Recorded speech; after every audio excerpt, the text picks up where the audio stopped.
Lieutenant General Richard Newton served in the Air Force for more than 34 years. He's now retired, and he is joining us live once again tonight with the very latest on the developments out of Afghanistan. As always, good to see you, sir. Thank you for your time. Good evening, Marnie. I'd like to share with you what Commander General McKenzie said today as the last U.S. military aircraft left Afghanistan. Take a listen. The diplomatic sequel to that will now begin. And I believe our Department of State is going to work very hard to allow any American citizens that are left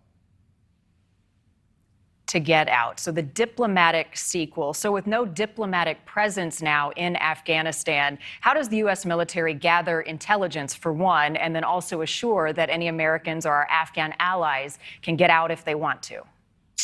Well, that's a very tough order. Of course, it's a very bleak day, in my opinion, in modern U.S. history, especially leaving Americans behind. But as General Frank McKenzie stated, the mission now has gone from the Department of Defense and military to the State Department, which is now based doing diplomatic operations out of Qatar, as we reported at the top of the hour.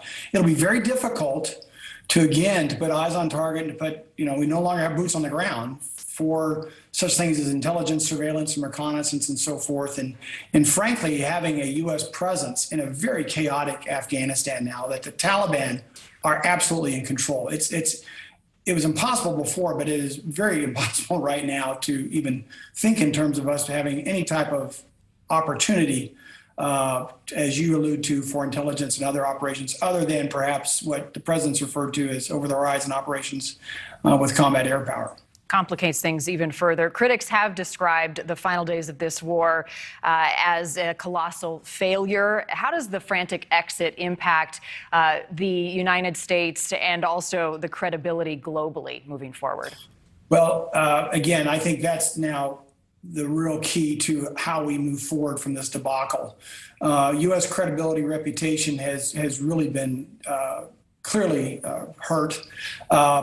But just to step back just a little bit, again, if you think 20 years or so ago, we kicked off Operation Enduring Freedom on 7 October 2001 to strike back.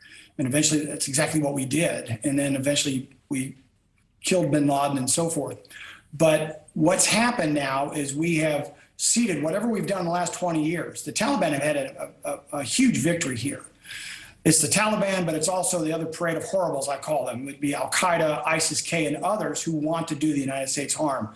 And therefore, with regard to counterterrorism and now the world of global terrorism, you're going to see greater, again, threats against the United States. But that's on the terrorist side of the equation. The other side of the equation I'm very concerned about is what this does to our position in the world from a geopolitical standpoint, with regard to China, with regard to Russia, with regard to North Korea and Iran. I'm generally a glasses half full optimistic person, but I'm very, again, I've lost a lot of optimism in now where we are going to be national security wise, especially protecting American interests, but also protecting the American people. I'm curious the logistics, because the Taliban has assured safe passage for any Americans and Afghan allies who would like to get out of there once this deadline expires tomorrow, and essentially today it already has.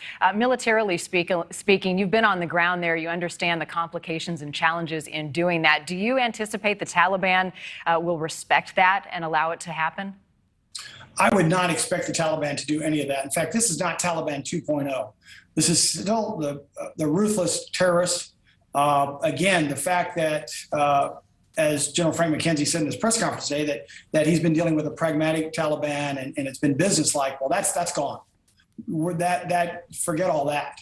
And now moving forward, as the Taliban will now again be hosting the opportunities for other terrorist organizations to join them, or perhaps whether or not they're able to even have a partnership with other terrorist organizations to breed, again, terrorists who want to do the United States, our allies and friends, harm.